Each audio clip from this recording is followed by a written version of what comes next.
রাত 11টা। এক হাসপাতালের বেডে শুয়ে আছে 7 বছরের ছোট এক ছেলে, দেহে ক্যান্সার, চোখে পানি নেই, কণ্ঠে একরাশ শান্তি। মা পাশে বসে তার হাত ধরে রেখেছেন।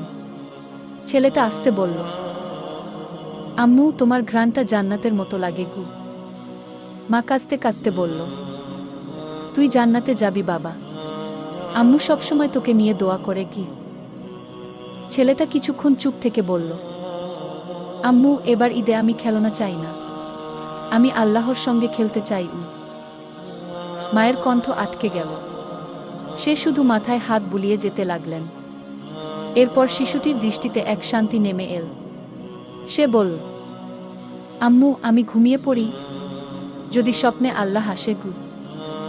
কয়েক মিনিট পর হাসপাতালের মনিটরের সব সিগন্যাল থেমে গেল। বন্ধুরা, এই গল্প থেকে আমরা যা লিখলাম, শিশুর হৃদয় হয় সবচেয়ে পবিত্র। দুনিয়ার খেলনা ছেড়ে যে শিশু আল্লাহকে চায়, তার জন্য জান্নাত হাসিমুখে অপেক্ষা করে। এই জীবন ক্ষণিক, কিন্তু আখিরাত চিরস্থায়ী।